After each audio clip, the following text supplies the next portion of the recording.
안녕하세요. 저는 서울 관악에 거주하고 있는 30대 주부입니다. 제가 이렇게 사연을 보낸 이유는 고집불통 못 말리는 시어머니 때문이에요. 시모는 큰아들이라면 사족을 못 쓰는 분이셨습니다. 그저 우리 아들이 최고다. 아들 말이라면 1 더하기 1은 3이라고 해도 믿을 사람이었죠. 한 번은 돈 문제로 아주버님이 시모를 속이는 것 같길래 시모의 이 사실을 전하며 말렸습니다. 그러나 시모는 죽어도 우리 아들은 그럴 리 없다면서 고집을 피워댔고 결국 홀랑 말아먹고 힘겹게 지내고 계세요. 그래서 지금은 시모와 거의 연을 끊다시피 하고 지내고 있습니다. 큰아들이라고 유별난 것도 아니고 다 같은 아들인데 왜 이렇게 자식 말을 안 믿고 고집 피우시는지 모르겠어요. 그러다 결국 이러한 결과를 마주하고 힘들게 살고 있습니다. 여러분 중에서도 혹시나 저희 시모 같은 분이 계실까봐 노파심이 들어 사연을 통해 전하고 싶어요. 제발 좀 자식이라고 다 믿고 살지 마세요. 그럼 제 이야기 시작하겠습니다. 남편에게는 위로 형이 하나 있어요. 남편과 결혼하면서 알게 된 사실인데 시모는 큰아들이라면 껌뻑 죽는 사람이었다고 했습니다. 그래서 어릴 때 형한테 많이 양보당하면서 차별당했다고 하더군요. 먹는 건 기본이고 입고 사용하는 모든 것을 다 형한테 몰아줘야 했대요. 남편은 그저 형이 쓰던 걸 물려받기만 했고요. 그래서 어린 마음에 그게 너무 속상하고 상처로 남아있다고 했습니다. 다 커서는 직장 다니며 본인 밥벌이 할 수 있으니까 그때부터 사고 싶은 거나 먹고 싶은 것 등등 자신을 위해 마음껏 썼대요. 뭐 이런 분풀이는 본인이 벌어서 얼마든지 할 수 있지만 가장 크게 한으로 남아있는 문제는 학업이었습니다. 도대체 왜 학원을 안 보내주겠다는 건데? 형은 원하는 학원 다 보내주면서 왜 나만 안 된다는 거야? 우리 집 형편이 넉넉한 것도 아니고 너까지 어떻게 감당하라고 이래? 그리고 그깟 미술학원 다녀서 뭐하니? 그림 그리는 거 뭐 얼마나 대단하다고 학원까지 다녀야 해? 그러지 말고 너 미술이고 뭐고 당장 때려치우고 형처럼 공부나 해. 사내놈이 여자도 아니고 무슨 그림을 그리겠다고 이 야단이야. 그림 그리는데 남자 여자가 왜 나와? 형은 있는 돈 없는 돈 다 긁어서 학원 보내주잖아. 내가 모를 줄 알아? 난 그림 그리고 싶어. 부모라면 자식이 원하는 일 할 수 있도록 도와줘야 하는 거 아니야? 아마 형이 그림 그리고 싶다고 하면 어떻게든 밀어줬을걸? 나 어릴 때부터 형한테 밀리고 다 양보하면서 살았어. 맨날 형이 쓰던 거 물려받아도 불평불만 한 적 한 번도 없었고 그냥 그러려니 받아들였다고. 그럼 그림만큼은 부모로서 도와줘야 하는 거 아니야? 이게 진짜 왜 이렇게 그림 타령이야? 아우 됐어. 그렇게 그림 그리고 싶거든 네가 벌어서 알아서 해. 네 형처럼 공부나 할 것이지 그림은 무슨 놈의 그림이야. 제발 네 형의 판에 판만이라도 좀 닮아봐라. 내가 형처럼 그림 안 그리고 공부한다고 하면 밀어줄 수나 있어? 학원이고 과외고 다 형한테만 몰아줄 거잖아. 나 엄마한테 이런 부탁 한 적 한 번도 없어. 장난감 사달라, 옷 사달라, 용돈 달라 떼쓴 적 한 번도 없잖아. 진짜 처음이자 마지막으로 말하는 거야. 나 그림 그릴 수 있게 도와주면 안 돼? 좋은 학원 아니라도 좋아. 어느 정도 입시 준비할 수 있게만 해줘. 그럴 돈 있으면 네 형 학원이라도 하나 더 등록하겠다. 내가 너한테 대단한 걸 바라는 게 아니야. 공부고 뭐고 형이 잘하고 있으니까 너는 그냥 엄마 속 썩이지 말고 얌전히만 있어. 우리 집안이 여유로운 것도 아닌데 네 형한테 몰아줘야 하지 않겠니? 차원해도 가족으로서 어쩔 수 없으니 이해해라. 원래 첫째가 잘 돼야 하는 법인 거야. 남편은 학창시절 미술 쪽에 관심이 많았고 그림 그리는 걸 좋아했대요. 그래서 진로를 예술 쪽으로 정했는데 형한테 다 양보당하는 바람에 제대로 된 지원을 받지 못했다고 했습니다. 늘 형한테 치여 살았지만 그래도 크게 불만 없었대요. 딱 하나, 원하는 미대 진학만 빼고요. 아무리 혼자 그림 그리고 연습한다고 해도 학원 다니면서 입시 준비하는 애들과의 차이가 천지 차이잖아요. 남편은 미대 진학하고 싶다고 부모님께 진지하게 말씀드렸지만 시모는 그림은 무슨 그림이냐면서 쓸데없는 소리 하지 말고 묵살해버리셨대요. 그래서 결국 남편은 원하던 그림을 포기하고 일반 대학에 진학할 수밖에 없었습니다. 학원 다니고 따로 과외 받으며 입시 준비하는 아이들한테 밀려서 원하던 곳에 진학할 수 없었거든요. 그게 아직도 한으로 남아있다면서 장난밖에 모르는 시모에게 많이 서운했다고 했습니다. 지금은 시간이 흘러서 어느 정도 체념하고 산다지만 그때 당시 엄청 속상하고 슬펐다고 해요. 이렇게 들으니 차별이 엄청났구나 실감 나시죠? 결혼하고 보니까 남편의 말처럼 시모는 정말 장난밖에 모르는 사람이었습니다. 시댁 식구들끼리 모여서 같이 식사할 때만 해도 그래요. 아주버님을 아직도 애 취급하면서 밥 위에 손수 반찬까지 올려주면서 우쭈쭈 하더군요. 우리 남편은 먹거나 말거나 쳐다보지도 않았습니다. 남편은 익숙한 듯 아무렇지 않게 밥을 먹었어요. 그 모습을 보고 있자니 어릴 때부터 이런 차별을 얼마나 많이 받고 살았을까 가여웠습니다.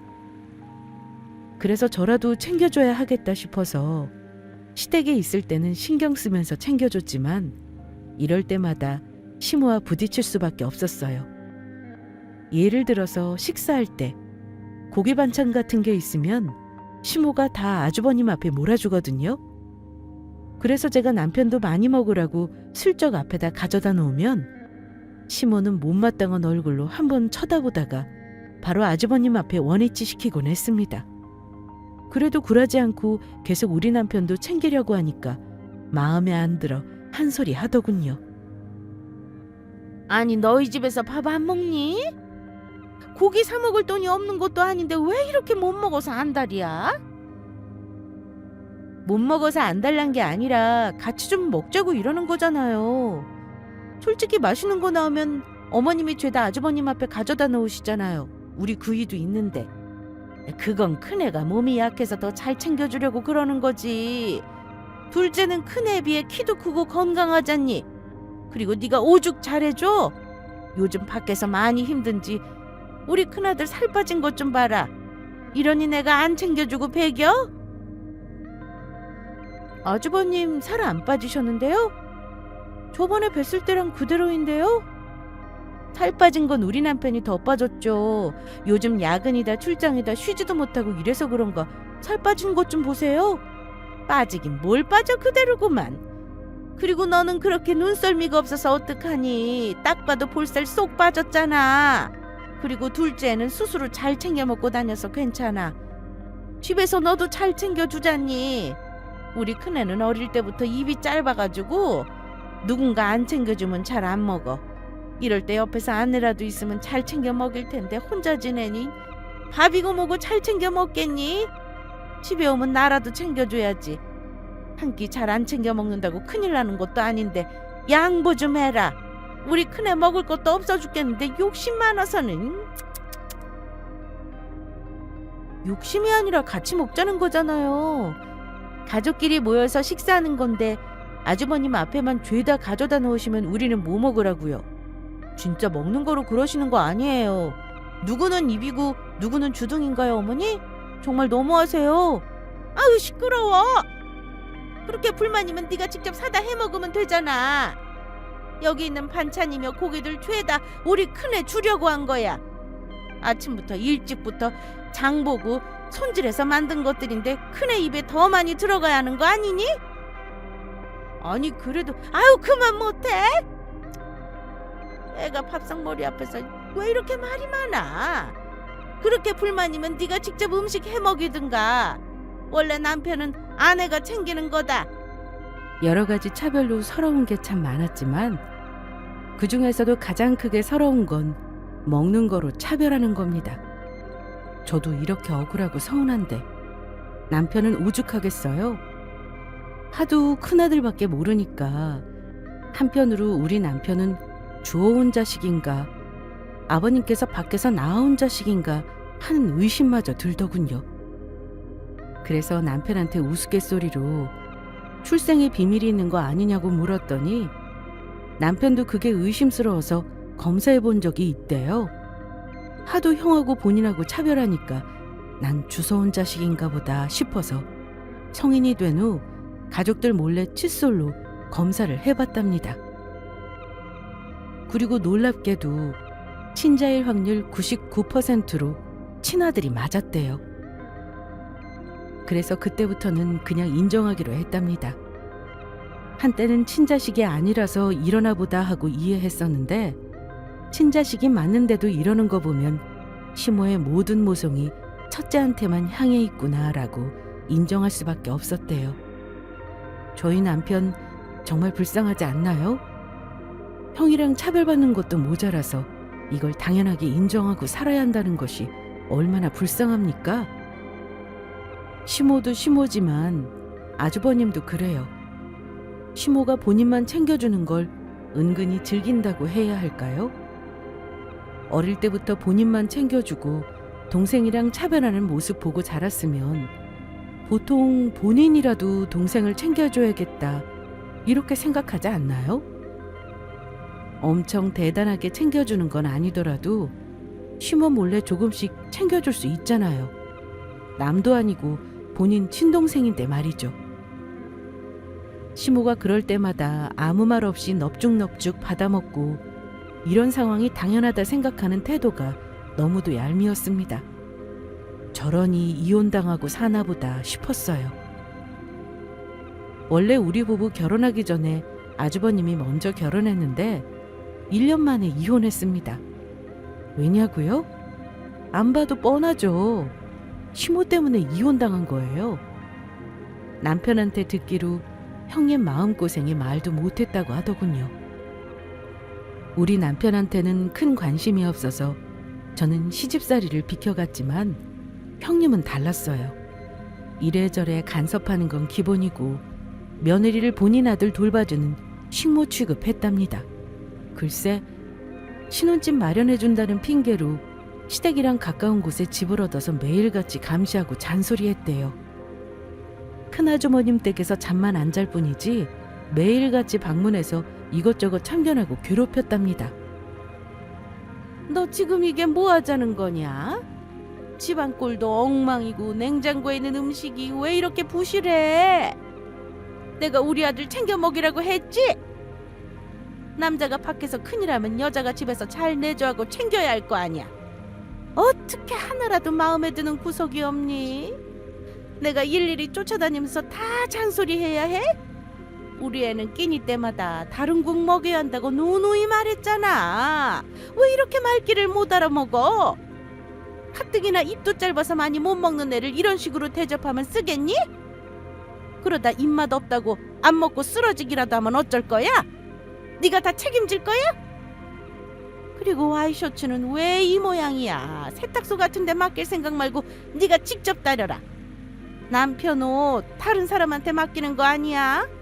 이까짓 거 뭐 힘들다고 돈을 쓰니? 네가 직접 다리면 될 것을. 가뜩이나 기관지역해서 먼지 없이 잘 관리해야 되는데 집안 꼴은 왜 이 모양인지.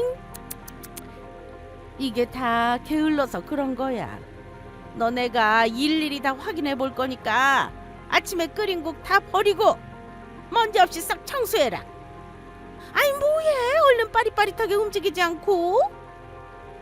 하루 종일 따라다니면서 트집 잡고 잔소리 하는데 견딜 여자가 어디 있겠어요? 저라도 도망갔을 겁니다. 형님은 시모 때문에 못 살겠다고 이러다 미쳐버릴 것 같다면서 아주버님에게 몇 번이고 도움을 청했대요. 그러나 통할 리 없죠. 시모가 잘못 키운 덕에 마마보이 기질과 싸가지 없는 인성을 탑재하였고 그걸 다 시시콜콜 시모에게 일러바쳐서 이를 키웠습니다. 그래서 결국 이혼하게 됐죠. 그래도 저는 형님이 대단하다 생각됩니다. 그걸 1년이나 버텼다니 정말 대단한 사람 아닌가요? 저라면 1년이 뭐예요. 한 달도 못 버티고 바로 이혼하자고 했을 겁니다. 아니, 시모가 저 날리면 남편이라도 든든하게 막아주는 맛이 있어야 하는데 남편은 제 잘난 맛에 취해 방관만 하고 있으니 얼마나 힘들고 고달프겠어요? 아주버님은 시모 때문에 결혼은 물 건너갔습니다. 어느 여자가 미쳤다고 시집와요? 모르고 시집와도 또 바로 이혼당할 겁니다. 이 세상에 저렇게 극성맞은 시어머니 견딜 여자는 단 한 명도 없어요. 괜히 남의 집 귀한 딸 마음고생 시키지 말고 평생 시모가 끼고 살았으면 좋겠네요. 아무튼 시댁만 가면 우리는 찬밥 신세고 아주버님은 귀빈 대접하는 게 꼴보기 싫어서 가기 싫더라고요.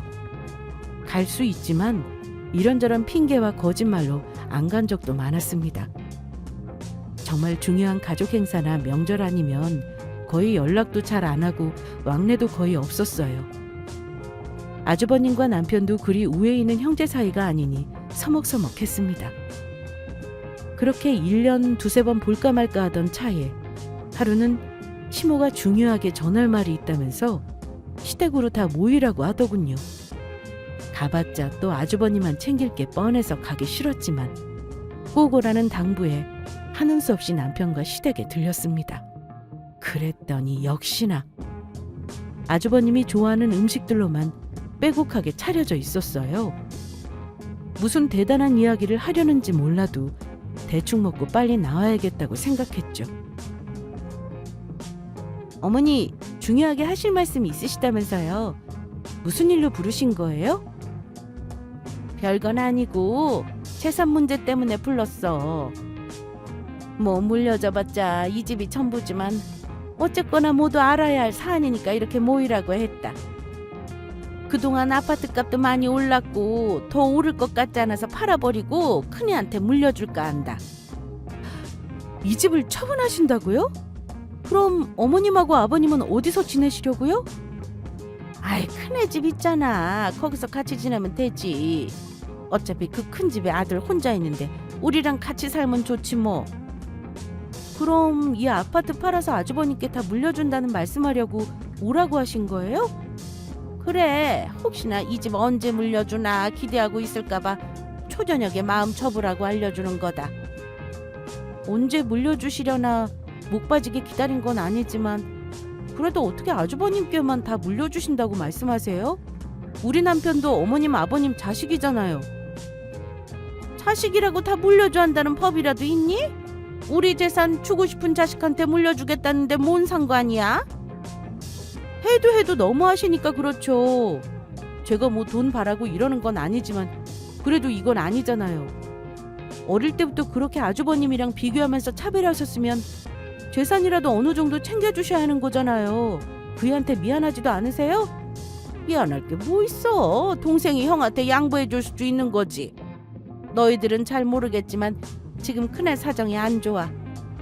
돈 나올 구멍이라고는 이 집 파는 것밖에 없는데 어쩌겠니. 그리고 이 집 팔아서 나눠봤자 뭐 얼마나 된다고. 그냥 큰애한테 다 몰아주기로 결정했다. 우리 아니면 망할지도 모르는데 급한 불부터 끄고 봐야지. 그래요, 재수씨. 회사가 휘청거리는 마당에 1원 한 장도 포기할 수 없죠. 우선 기다려봐요. 이 고비만 잘 넘기면 크게 투자받기로 했으니까 그때 어느 정도 챙겨줄게요. 이 고비 넘기면 잘 된다는 보장이 어디 있어요. 사업이라는 게 한순간에 무너져 내릴 수 있는 거잖아요. 그 많은 변수를 어떻게 예측하신다는 거예요? 그리고 나중에 정말 챙겨주실 생각이세요? 말로만 그러는지 정말 진심인지 우리가 어떻게 알아요? 마음 바뀌면 그만이잖아요. 아니, 얘가 뭐라고 떠들어대는 거야? 너 네 아주버님을 고작 그런 사람으로밖에 안 보니? 내 아들 했던 말 뒤집고 그런 애 아니야. 우리 애가 얼마나 책임감강하고 성실한데 그래도 큰애가 착해서 나중에 챙겨준다고 하는 줄이나 알아. 얘가 그렇게 말하면 그런 줄 알 것이지 어디서 토를 달아? 아니, 작은애도 가만히 있는데 왜 네가 난리야? 어릴 때부터 이런 상황에 하도 익숙하니까 아무 말 못하고 그러려니 하고 있는 거잖아요. 그러니 저라도 할 말 제대로 해야죠. 큰애 사정이 안 좋아서 이 집 처분한 돈으로 도와줘야겠다, 미안하다 이렇게 말씀하시면 서운함 없이 이해하려고 노력했을 거예요. 그런데 어머님은 조금도 미안해하는 것 없이 우리 돈이니까 우리가 알아서 한다는 식으로 말씀하시니까 참 서운하네요. 같은 자식인데 너무하잖아요. 아무리 아주버님을 좋아하고 아낀다 하더라도 평생 형한테 가려서 양보만 한 작은 아들 한 번만 미안한 마음 갖고 헤아려 주실만 하잖아요. 요것 봐라. 너 지금 나 가르치니? 어디서 포르장머리 없이 훈수질이야? 너 지금 재산 한 푼 못 받는다니까 심통나서 일어나 본데 적당히 까불어라. 내 뱃속으로 나온 내 새끼야. 너보다 내가 더 잘 알아. 얘가 어릴 때부터 제 형이라면 껌뻑 죽는 애였어. 하나뿐인 형이 힘들어서 우리가 좀 도와준다는데 싫을 이유가 뭐 있니? 우리 말 다 이해하고 받아들이니까 너 혼자 난리치는 동안 가만히 있는 거 아니겠어?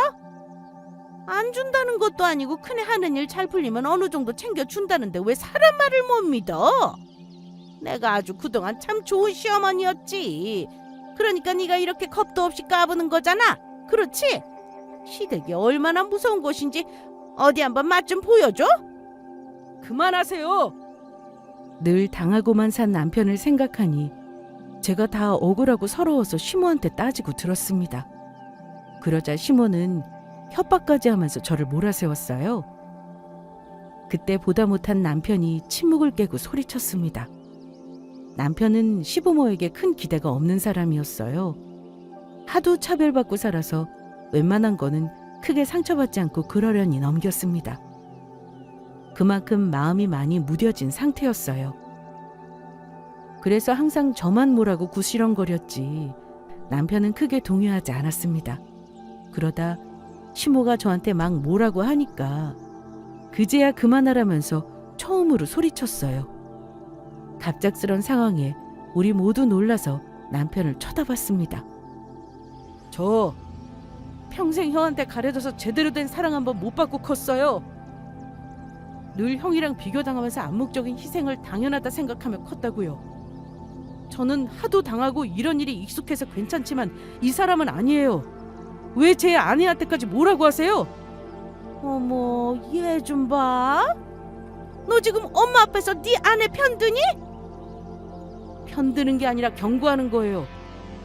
저한테 뭐라고 하시는 건 상관없는데 이 사람까지 뭐라고 하시는 건 못 참아요. 저는 부모님 생각하는 마음 포기한 지라 오래라 그냥 한 귀로 듣고 한 귀로 흘릴 수 있지만 이 사람은 크게 상처받을 거예요. 그러니 이 사람만은 건들지 마시라고요. 재산이고 뭐고 다 형한테 주세요. 어차피 오래전부터 그럴 생각이었잖아요. 뭐든지 형한테 몰아줘야 한다는 말 입에 달고 사신 분들이니까 큰 기대 없었어요. 너희 이게 지금 뭐하는 짓이야? 버릇없이고는 네 아내 단속이나 할 것이지 어디서 똑같이 대들어? 다른 말한 사람을 뭐하러 단속해요? 제가 그동안 별말 없이 가만히 있었던 이유는 뭐라고 떠들어봤자 들을 사람들 아니니까 그냥 포기하고 있었던 거예요. 그렇게 하고 싶었던 그림 못하게 하고 형만 바라보는 모습 보면서 제가 무슨 생각했는 줄 아세요? 아, 우리 부모란 사람들에게 더 이상 뭘 바라면 안 되겠구나. 부모님 도움 없이도 나 혼자 잘 먹고 잘 살 수 있는 힘을 키워야겠다. 그렇게 생각하면서 버텼어요. 그깟 돈 없어도 우린 지금처럼 잘 살 수 있으니까 끔찍하게 생각하는 큰아들 많이 도와주세요. 그리고 앞으로 가족 모임에 참석 안 하겠습니다. 어차피 우린 필요 없고 형만 있으면 되는 분들이잖아요. 그래도 미혼하고 오나 가족이고 부모니까 할 도리 한 겁니다. 그런데 앞으로는 자식돌이 하기도 쉽네요. 있으나 마나한 저는 쏙 빼주시고 형한테 실컷 효도받으면서 사세요. 그럼 이만 가보겠습니다. 남편은 참다 폭발해버리고 말았습니다. 본인 건드리는 건 상관없어도 저만은 지키고 싶었나 봐요. 한때 남편이 이런 말을 한 적이 있어요. 본인한테 시집 오는 바람에 시부모 사랑 못 받고 살게 해서 미안하다고요. 저는 괜찮다고 했지만 남편은 내내 마음이 걸렸나 봅니다. 시부모 사랑은 못 받아도 시집살이로 마음고생 시키는 일은 없게 하겠다는 약속을 이렇게 지키네요. 이 일로 남편은 더 이상 가족 모임에 참석하지 않겠다고 선언했고, 시모는 버르장머리 없는 놈이다, 교육을 잘 못 시켰다는 등 남편을 나무라며 본인들의 잘못을 인정하지 않았습니다. 그렇게 우리는 시댁과 연을 끊은 채 지내게 되었어요. 저는 남편의 마음이 괜찮을까 신경 쓰였지만 남편은 진작 연 끊을 걸 너무 속이 후련하다면서 오히려 후련한 듯 보였습니다. 더 이상 시댁 신경 쓸 거 없이 우리 가족만 생각하면서 살자고 마음을 다잡더군요. 그 뒤로 우리 가정은 큰 잡음 없이 평화롭기만 했습니다. 그렇게 한 달이란 시간이 흘렀고, 어느 날 카페에서 친구를 만나며 수다 떨고 있는데 익숙한 사람이 카페 안으로 들어왔어요. 멋들어지게 선글라스를 낀 채 누군가와 통화하고 있는 아주버님이었습니다. 연도 끊었겠다 아는 척할 필요 없었지만 그래도 혹시나 눈 마주치면 좀 그렇잖아요.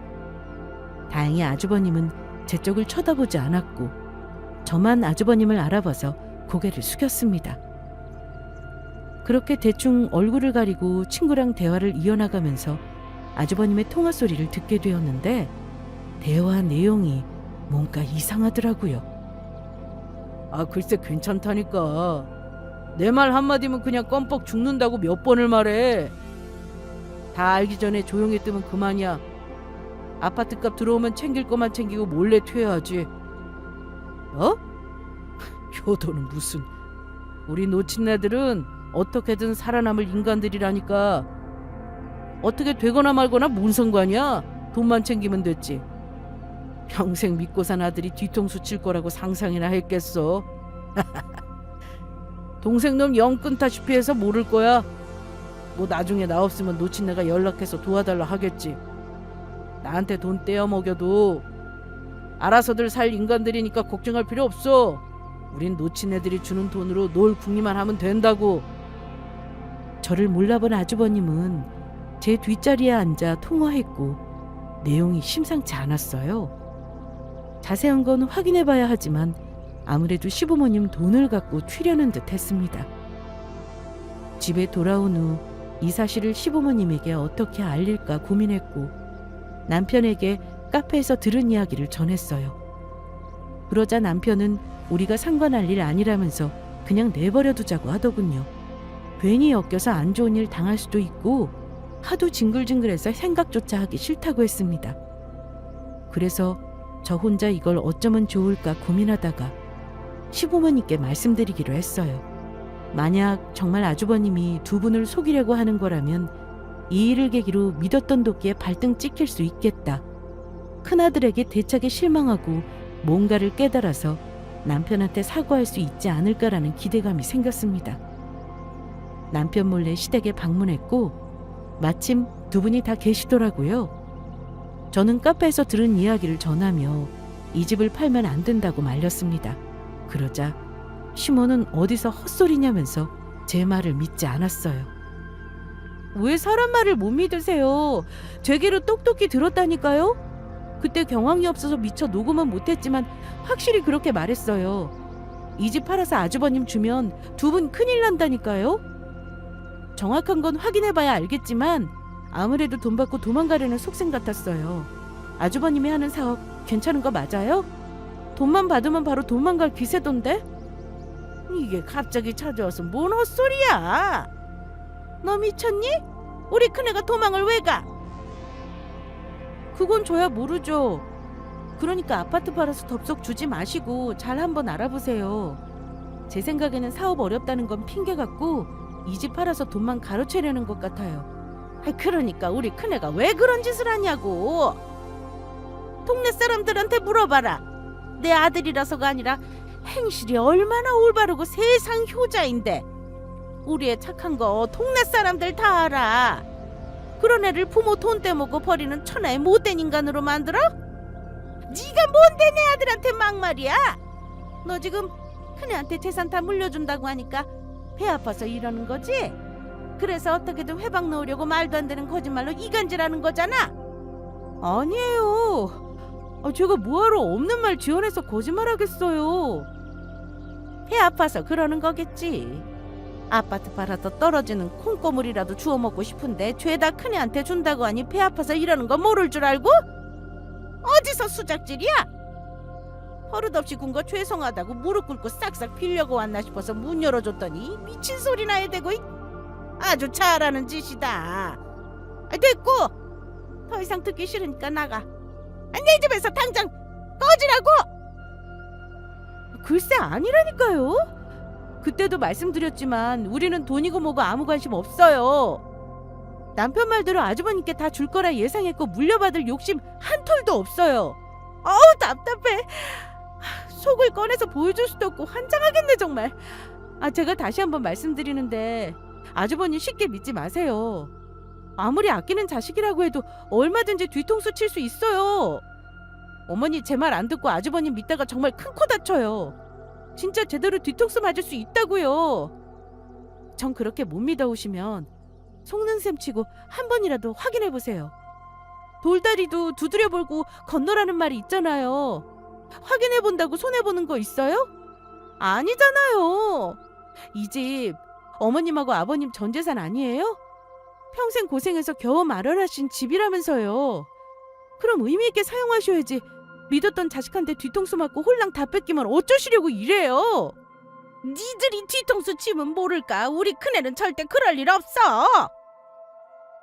네가 이딴 식으로 아들과 내 사이를 이간질 해봤자 소용없다고. 그런다고 우리가 너희한테 얼마라도 물려줄 것 같아?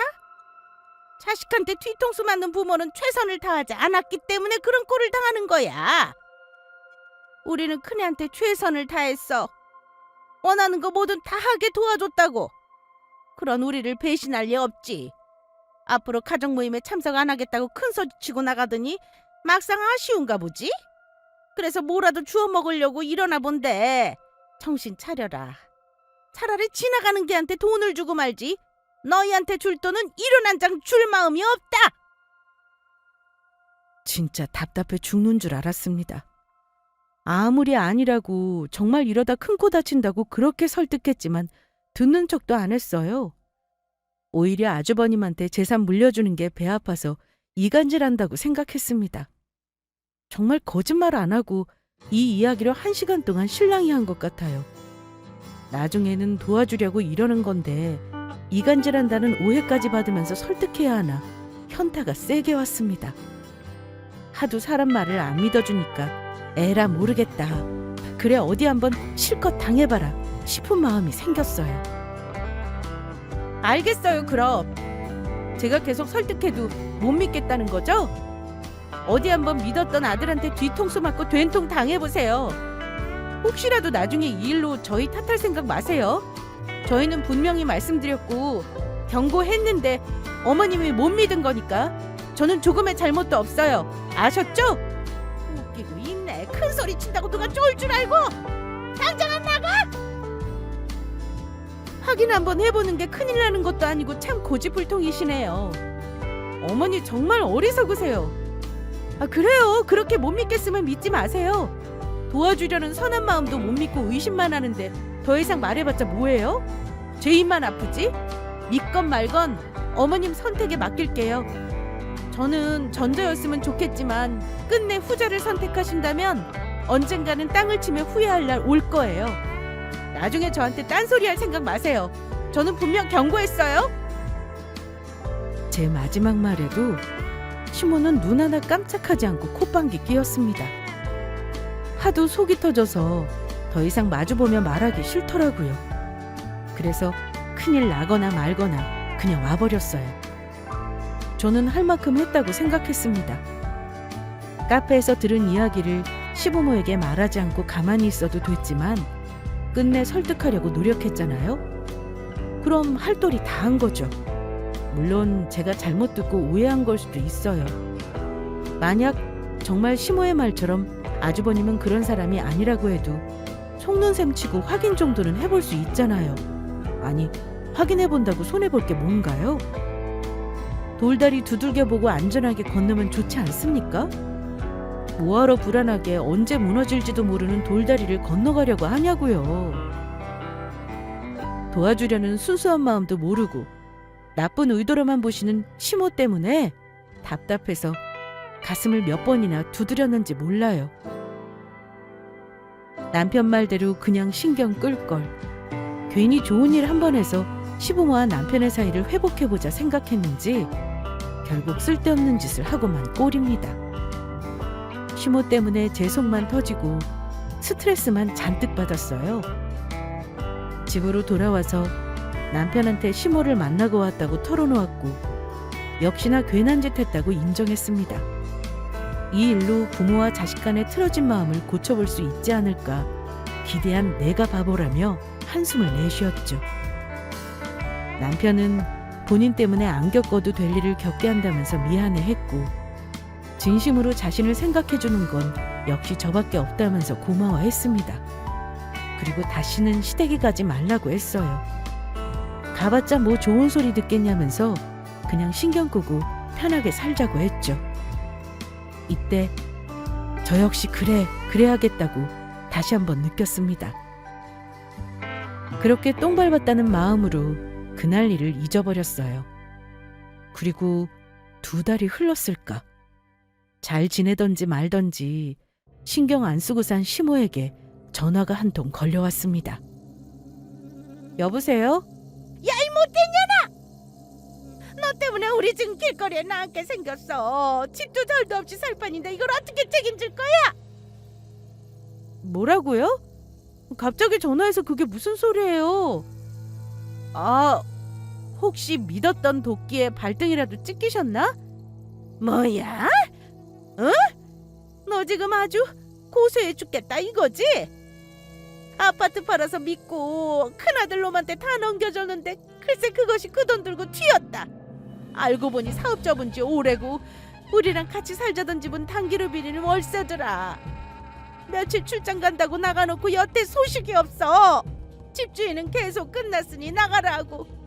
그래서 보증금이라도 달라니까 보증금 없이 계약했단다. 그래서 월세가 비쌌던 거라고. 그러니 네가 우리 책임져라. 너 때문에 이렇게 된 거니까 당장 책임지라고. 거봐요. 제 말이 맞죠? 어머님이 그렇게 믿고 아꼈던 아들한테 뒤통수 한번 크게 맞을 거라고 그랬잖아요. 그리고 이게 왜 제 책임이에요? 저는 분명 돌다리도 두들겨봐라 확인해보라고 그렇게 설득했잖아요. 그러기 그때 제 말 믿었으면 이런 꼴 안 당하잖아요. 다 어머님이 스스로 무덤 파신 거예요. 조그만 살았나 왜 사람 말을 안 믿냐고요. 진짜 도와주려고 한 사람 마음도 모르고 헛다리 짚은 어머님 잘못이니까 알아서 하세요. 저는 할 만큼 했으니까 책임 없습니다. 네가 하긴 뭐래. 네가 그때 조금만 더 설득했어도 이런 일 안 당했다. 어떻게든 설득하고 뜯어 말렸어야지. 도와주려고 마음먹었으면 끝을 봐야 하는 거 아니야? 그래서 그게 제 탓이라는 거예요? 본인이 선택한 일인 걸 누구한테 덮어 씌우는 거예요. 심보 한번 참 못됐네요. 원래 착한 사람 아니란 건 알았지만 이렇게까지 심보 고약한 분인 줄은 몰랐어요. 그때 제가 어머니 도와주려고 했을 때 남편이 그러더라고요. 도와줘봤자 고마운 줄 모르는 사람이고 괜히 엮여서 피곤한 일 당하지 말고 그냥 신경 끄고 살라고 했어요. 형한테 뒤통수 맞거나 말거나 다 본인이 선택한 일이라고요. 저도 그 말에 동의해요. 어머님 찾아가서 확실하게 느꼈잖아요. 아, 이 사람은 한번 당해봐야겠구나. 본인 팔자 본인이 꼬겠다는데 어쩔 수 없다는 마음으로 돌아왔어요. 솔직히 카페에서 들은 이야기 말 안 하고 가만히 있으면 그만인데 그래도 한번 잘 지내보려고 찾아가서 말한 거잖아요. 그럼 고마운 줄 알아야지 어디서 책임지란 소리를 하세요. 그래서 지금 쪽방에 어렵게 지내는 우리는 나 몰라라 하겠다고? 너희는 그러고도 사람이냐? 자식이라면 키워준 부모를 버리면 안 되지. 이제와 자식이라고요? 부모로서 자식한테 최선을 다하고 그런 말씀하세요. 어머님이 그이한테 잘했으면 우리가 어떻게든 모시고 책임졌겠죠. 그런데 어머님하고 아버님 그이 나몰라라 하셨잖아요. 저는 하도 큰아들만 보고 사셔서 어머님한테 자식은 아주버님 딱 한 명인 줄 알았어요. 그 정도로 차별하고 신경 안 쓰셨잖아요. 우리 남편 더 이상 마음고생 시키지 마세요. 그렇게 상처 주면서 키웠으면 됐지. 또 얼마나 힘들게 하려고요. 저는 그걸 못 보니까 죽이 되든 밥이 되든 알아서 사세요.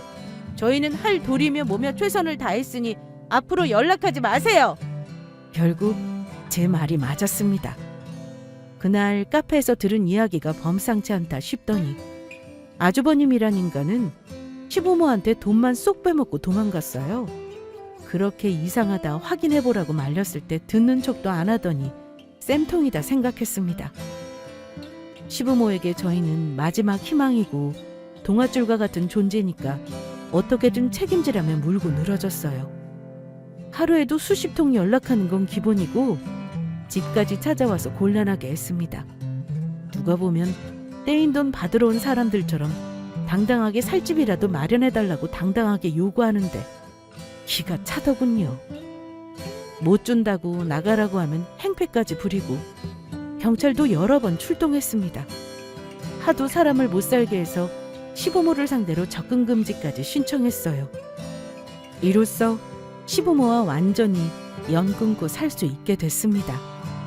그러게 누가 제 말 안 듣고 고집부리라고 했습니까? 똑같이 배 아파서 낳은 자식이면 공평하게 사랑해줬어야죠. 이게 다 두 사람이 스스로 만든 결말입니다.